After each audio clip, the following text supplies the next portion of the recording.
शुरुआत करते हैं। आपको बता दें कि दिल्ली दौरे पर सीएम जयराम ठाकुर पहुंचे। सीएम के दिल्ली दौरे का आज दूसरा दिन है। केंद्रीय मंत्री नितिन गडकरी से मुलाकात करने वाले। सड़कों के विकास संबंधी मुद्दों को लेकर चर्चा उनकी तरफ से की जाएगी, क्योंकि बीजेपी सरकार की तरफ से एक टारगेट रखा गया था कितनी सड़कें बनानी है और इन जगहों पर सड़कों का निर्माण करना है। कई सड़कें बन चुकी है, कई सड़कों पर निर्माण अभी जारी और कुछ का बनना बाकी। इसी को लेकर और ताकि और ज्यादा विकास पहाड़ी प्रदेश का हो, सड़कों के संबंध में मुद्दों पर चर्चा की जाएगी। नितिन गडकरी के साथ आज दोपहर करीब 12 बजे मुलाकात होने वाली दोनों के बीच और बेहद महत्वपूर्ण ये मुलाकात होगी, चर्चाएं यहां पर होने वाली। तो सड़कों के विकास संबंधी मुद्दों को लेकर चर्चा की जाएगी।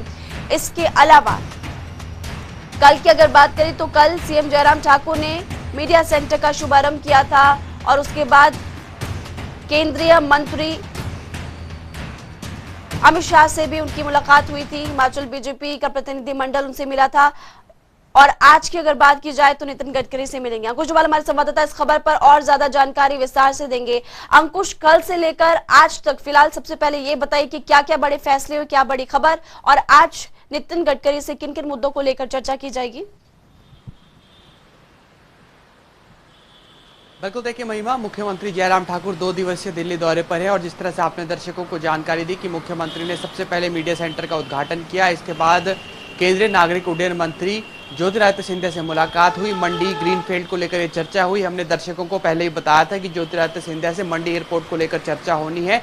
जो MOU है वो साइन किया गया है, जिसमें से 49% जो है काम वो हिमाचल सरकार की ओर से, दूसरा और एयरपोर्ट अथॉरिटी ऑफ इंडिया की ओर से 51% काम किया जाएगा। लेकिन हिमाचल को एक बड़ा झटका ये है कि हिमाचल प्रदेश को इस एयरपोर्ट का खर्चा वहन करना पड़ेगा। हालांकि पहले ये माना जा रहा था कि सरकार इस कोशिश में है कि केंद्र की ओर से एक ऐसी जो है स्कीम लाई जाए जिसमें मंडी एयरपोर्ट का जो काम है वो केंद्र की ओर से किया जाए। माना जा रहा है कि जल्दी इसका जो काम है वो शुरू कर दिया जाएगा ताकि मुख्यमंत्री जयराम ठाकुर जिस ड्रीम प्रोजेक्ट की बात करते हैं वो जल्द से जल्द पूरा किया जा सके। इसके अलावा शाम 6:30 बजे केंद्रीय गृह मंत्री अमित शाह से मुख्यमंत्री जयराम ठाकुर ने मुलाकात की और खबर यह है कि हाटी समुदाय जो लंबे समय से संघर्षरत था ST कोटे के लिए, उसका जो है उसे सैद्धांतिक मंजूरी केंद्रीय मंत्री की ओर से मिल चुकी है। अगले हफ्ते ये प्रस्ताव केंद्रीय कैबिनेट में आएगा और इस प्रस्ताव को पास करके संभवतः मॉनसून सत्र में संसद में भेजा जा सकता है। और संसद में चूंकि बीजेपी को पूर्ण बहुमत है और माना यह जा रहा है कि इस बार ये जो बिल है ये पास हो सकता है। और हाटी समुदाय जो करीब साल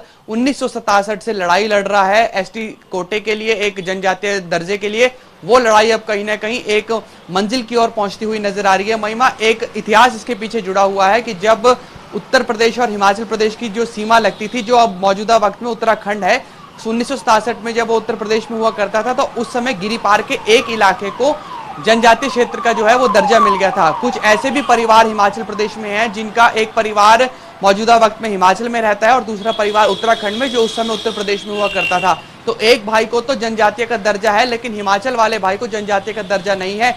लेकिन हिमाचल प्रदेश सरकार में कई सरकारें आई, उसके बावजूद इन मांगों को लेकर जो है कई बातों में चर्चा हुई लेकिन जनजातीय दर्जा नहीं मिल सका और लंबे संघर्ष जो है वो देखने को मिला। लेकिन हम देख रहे थे कि बीते 1 साल से जो हाटी संघर्ष समिति है वो लगातार इस पर जोर बना रही थी, क्योंकि वो जानते थे कि चुनावी साल है और चुनावी साल में अगर दबाव बनाया जाएगा तो उन्हें इससे जो है उसमें सफलता मिल सकती है और वो सफलता मिलती हुई नजर आ रही है। अगर जिला सिरमौर की बात करें तो 5 विधानसभा सीटें उस पे हैं, तो राजनीतिक असर भी इसका देखने के लिए मिलेगा और राजनीतिक फायदा भी बीजेपी को इससे होने जा रहा है। इसके अलावा हाटी समुदाय और गिरिपार क्षेत्र के जो लोग हैं वो प्रदेश भर के अलग अलग जिलों में रहते हैं, उनकी वोट संख्या भी बहुत ज्यादा है।